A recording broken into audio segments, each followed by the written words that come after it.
October the 24th, getting close to our candy giveaway in Roosevelt, the school there, right up on uh, the east side. Looking forward to doing that, and I hope that you'll be a part of that either by giving bags of candy or come on out. It's going to be fun. We get to pray with the kids and the families, get to give out a lot of candy. And if you have grandkids and kids, come on out. It's a good way to get started with the, candy giveaway, going around and getting candy. I hope you're doing well. We're getting close to sweater time.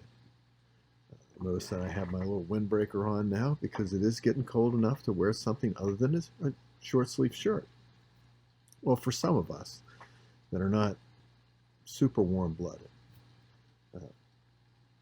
which is the way I am, not super warm-blooded. I actually enjoy sweater time. Covers up a lot of those flaws that we have in our figure. Just covers a lot of things up, which I tend to like. That.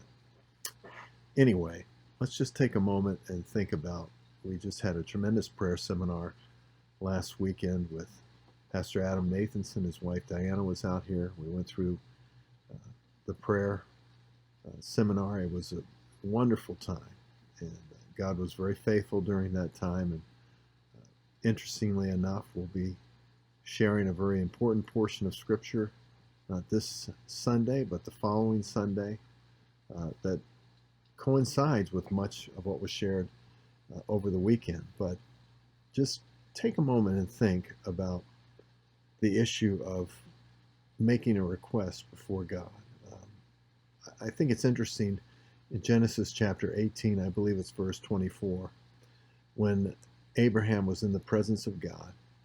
His angels were going to go down. They were going to look into the depravity and wickedness of Sodom. Abraham certainly knew that his son-in-law or his nephew, Lot, was in the city with his family. He was concerned, and he began to make requests of God. He started with 50, went to 45, and in verse 24 he says this. He says, before God, I am but dust and ashes. Now that's an interesting statement. He made his request, but he understood the inadequacy of his humanity. He was humble. Sometimes I get the impression with many of the approaches to prayer these days that we have this boldness, and this boldness is almost as if we're commanding God. I just think it's just incredibly important that first and foremost, in everything that we do, there is a recognition of the one that we are approaching, and that the only means of us being in his presence is by virtue of the one mediator, the God-man, Jesus Christ. Had it not been for his sacrifice, we could not be in his presence. And even now, coming into his presence, yes, we are in total recognition of what his finished work has approved, given to us. But at the same time, there is this sense of understanding that we are but dust and ashes, that we're making requests, but they're requests made with the recognition of who God is and how incredibly grateful we are that we have the ability to approach his throne. Yeah, we can come boldly to a throne of grace. In Hebrews 4:16, no one denies that. But notice that we receive mercy. You don't get mercy unless you need it. You don't get mercy unless you're deserving of something other than what you get.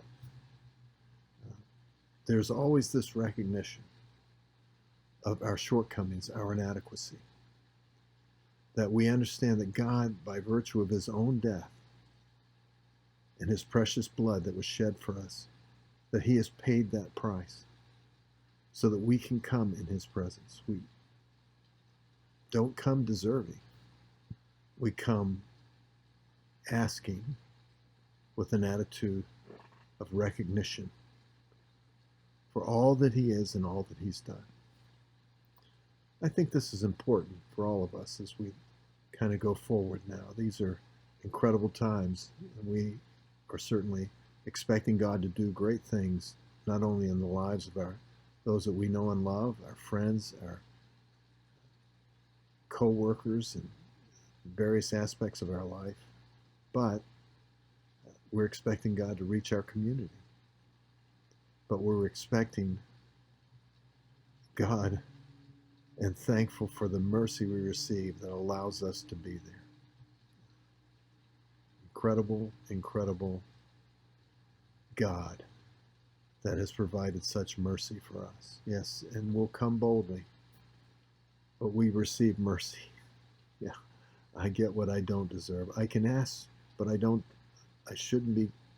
not worthy of asking. I'm only there by virtue of his merit.